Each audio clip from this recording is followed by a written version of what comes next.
Je pense que c'est avec beaucoup d'écoute et de bienveillance qu'on peut arriver au bout de ces crises et surtout beaucoup de temps. Je m'appelle Cindy, j'ai 25 ans, je crée du contenu sur internet et aujourd'hui on va parler crise d'angoisse. Mes crises ont commencé à 3 ans, j'avais 22 ans du coup. J'étais déjà au courant de ce qui se passait dans la santé mentale des gens, j'avais déjà des copines qui faisaient des crises, mais c'est un truc que je connaissais pas du tout et que j'ai expérimenté pour la première fois lorsque j'ai expérimenté le rejet dans une relation amoureuse.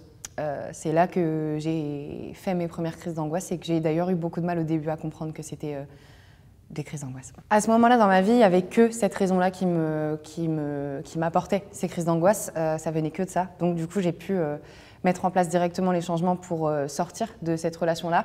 Pour autant, les crises sont restées. Comment se déroule une crise chez moi? Ça commence d'abord par un sentiment d'anxiété dans la journée qui est présent. Et ça s'installe, ça reste plusieurs heures. C'est cette sensation de picotement à l'intérieur de quelque chose qui ne va pas, une pensée tournante un peu, une pensée négative en général, qui tourne dans la tête jusqu'au moment où la crise arrive et s'intensifie jusqu'à ce qu'elle s'arrête. Le sentiment d'anxiété s'installe, il peut rester une journée, voire 2 semaines, ça dépend vraiment des moments, chez moi en tout cas. La crise, en revanche, dure entre 15 minutes et 1 heure, 1 heure et demie. Lorsque je suis en crise, mon environnement me paraît plus hostile que d'habitude. J'ai beaucoup de mal à respirer. Je me touche souvent le ventre comme ça, justement, parce que j'essaye de libérer un peu la respiration. J'ai l'impression de pouvoir respirer moins fort, moins puissamment que d'habitude.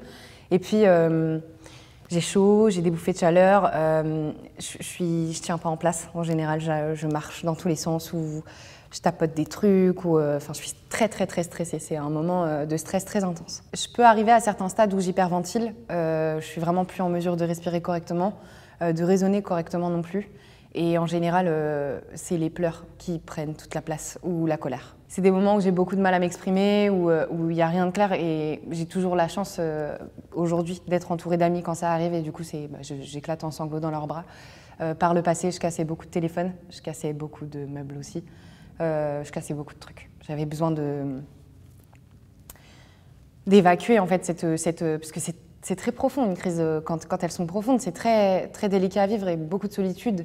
Et cette impression de ne pas se faire entendre et que c'est juste un peu de stress et que de toute manière c'est dans ma tête et ça va passer alors que quand je suis en crise, c'est pas des choses que je suis capable d'entendre. Je pense qu'il faut comprendre qu'une crise d'angoisse, c'est pas juste être stressé avant un oral ou avant un entretien d'embauche. Malheureusement, c'est un vrai style de vie pour certains, qui n'est malheureusement pas choisi évidemment. Et entendre des phrases culpabilisantes du style « c'est dans ta tête », t'as pas de mental ou tu t'es pas capable d'aller au-dessus, c'est des phrases qui sont premièrement destructrices parce qu'elles font mal et surtout ça reste de la santé. On ne dirait pas à un diabétique qu'il est nul parce qu'il peut pas manger de sucre, alors on peut pas se permettre de dire à quelqu'un qui fait une crise d'angoisse que c'est seulement dans sa tête et qu'il a pas de mental. C'est des phrases qui ne font avancer aucun débat. Je pense que c'est avec beaucoup d'écoute et de bienveillance qu'on peut arriver au bout de ces crises et surtout beaucoup de temps. Avec l'expérience, en tout cas mes expériences à moi, je me suis rendu compte que je sais les voir venir maintenant. Donc c'est déjà, je trouve, un bon step quand on a un trouble anxieux d'être capable de se dire « ok, là, je sais que potentiellement cette journée est compliquée, j'aurai pas beaucoup de temps pour me poser et je sais que c'est angoissant pour moi parce que par exemple, je sais pas, j'ai quelque chose d'important à faire. » Et ce qui me permet de la voir venir, c'est justement ce sentiment d'anxiété qui est déjà installé dans la journée. J'ai remarqué que plus vite je détournais mon attention de ma crise, plus vite je pouvais passer à autre chose.